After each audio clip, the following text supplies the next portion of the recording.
Iya. Oke. Ini video request dari Elevenas dan dia ingin tahu bagaimana cara penulisan spesifiknya. Dia cuma pengen tahu tentang cara penomoran yang benar untuk artikel ilmiah. Tapi supaya video ini lengkap dan bisa bermanfaat untuk semua orang, untuk semua penonton UKO, aku sekalian aja pengen jelasin tentang cara penulisan KTI, karya tulis ilmiah. Ini lumayan mirip dengan artikel ilmiah, bedanya itu cuma tujuannya aja. Karya tulis ilmiah ini yang lebih general, yang biasanya untuk lomba-lomba lah gitu. Artikel ilmiah itu lebih ke sisi akademik yang lebih tinggi lagi. Dan dari judul ini sebetulnya udah lumayan kurang benar dan lumayan salah.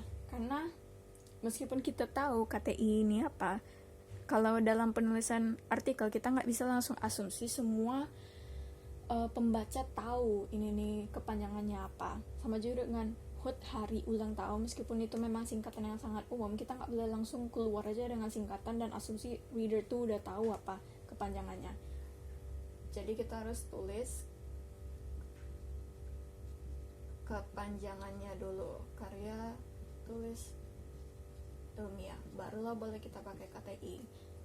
Yang kayak gini nih sama juga, kalau misalnya nanti udah masuk ke bagian badannya gitu, di bagian teksnya, tulis dulu kepanjangannya, bikin dalam kurung singkatannya, barulah selebihnya seterusnya kalian boleh pakai KTI aja. Tapi kalau sebelumnya nggak boleh, harus dijelasin dulu ini di awal-awal. Udah selesai nih ya, ini baru judul. Kalau untuk KTI ilmiah, biasanya ini kan covernya ada judulnya, nama penulisnya, instansi, nanti masuk ke benda kata pengantar. Setelah ini biasanya kata pengantar kalau nggak ada lembar pengesahan. Kata pengantar isinya itu biasanya acknowledgement kita, thanks kita ngasih terima kasih ke siapa yang sudah membentuk kita untuk menulis KTI ini.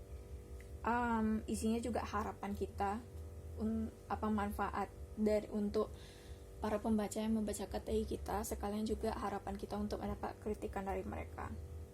Udah selesai kata pengantar, barulah kita masuk ke dalam bab satunya, yaitu pendahuluannya, atau kalau dalam artikel ilmiah itu introduction. Dan ini udah cara penomoran yang sangat spesifik dan bisa menjadi penentu kuat antara KTI atau artikel ilmiah kita tuh diterima atau tidak, kalau misalnya lomba atau sekalian juga jurnal gitu. Dan dia kayak gini, kalau KTI artikel jurnal ada juga beberapa kayak ini, tapi biasanya KTI kalau misalnya mau bikin poin pertama itu kayak latar belakang atau konsep pertama yang paling penting, itu harus dimulai dengan A kapital yang besar, jangan lupa titiknya, pakai titik sama spasi, nanti di Word itu otomatis dia jadinya. Dan saat kita next kan, asalkan ada kita nulis sesuatu, nanti dia bakal langsung muncul B titik. Kalau kita mau bikin subjudul, ini banyak kali orang salah bikinnya, karena mereka biasanya bikin judul itu tuh kayak semuanya sama aja di sini. Tapi kalau kita mau bikin bagian dari B ini, dari konten B ini, kita harus pakai indentasi. Caranya ketik aja tab itu yang ada di keyboard kalian, dan cara penomorannya harus beda. Nggak boleh ini A kapital terus di sini A lagi terus sini A lagi, nggak boleh, dia harus beda. Jadi dari A kapital satu titik. Kalau misalnya mau bikin subsection lagi dari satu ini, kita balik lagi ke huruf, tapi yang lowercase, yang huruf kecilnya aja. Masih ada subjudulnya lagi, baru balik ke angka. Tapi ini nggak bisa titik lagi karena titiknya udah dipakai. Kalau kita pakai satu titik, nanti bingung orang mana poinnya itu. Juri-juri juga nggak suka ngelihatnya kalau misalnya kayak menduakan gitu. Jadi ini harus dibedakan dengan menggunakan I need to buy another one. Satu kurung, masih ada sepoin nih, masih ada sepoin, balik lagi, masih ada sepoin A. Kalau ini sebetulnya udah nggak boleh lagi ada sepoin lagi nih, udah berlebihan, balik aja lagi ke yang baru C. Kalau untuk artikel ilmiah kan kita biasanya satu titik introduction. Nah kalau misalnya mau sepoin, ini sebetulnya tergantung preferensi jurnal sendiri, mereka punya template sendiri, mereka punya gaya sendiri. Tapi kalau standarnya dan yang memang disarankan oleh Sri Wahyuni. Dia salah satu pemenang rutin untuk lomba-lomba KTI gitu yang ngajarin aku di sini di tahun 2007. Kalau misalnya make penomoran yang dimulai dari 1 titik, untuk subpointnya, subheadingnya kita pakai 1.1, subpoint lagi 1.2, kayak gini kalau misalnya yang baru. Kalau misalnya mau isi ke dalam 1.2.1,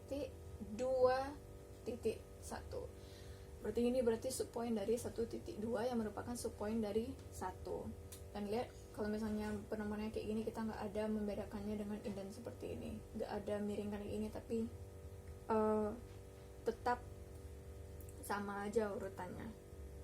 Kadang-kadang biasanya memang ngikut kayak gini aja, tapi kalau untuk artikel ilmiah biasanya sama aja urutannya. Kalau untuk KTI ya dia memang kita harus pakai indent meskipun pakai dengan sistem kayak gini. Kalau ini mau ada subpoint lagi 1.21.1, ini udah 3 buah, gak bagus lagi dan sangat tidak disarankan untuk nambah lagi. Itu jadinya berlebihan, eksesif banget itu poin-poinnya. Mending langsung dijabarkan aja dalam paragraf.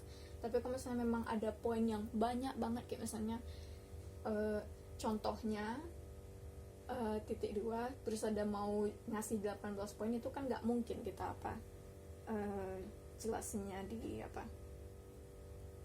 ya kayak mana lah caranya gitu untuk bikin subpointnya. Dan disinilah baru balik lagi kita ke huruf A, B, C, entahlah berapa banyak poin yang diperlukan. Habis ini masuk ke bab 3 penutupnya, karena ini yang body-nya aja ini. Kalau bab 3 penutup, oke, saran terakhir aja lah. Di bab 3 ini penutup, biasanya orang-orang bikinnya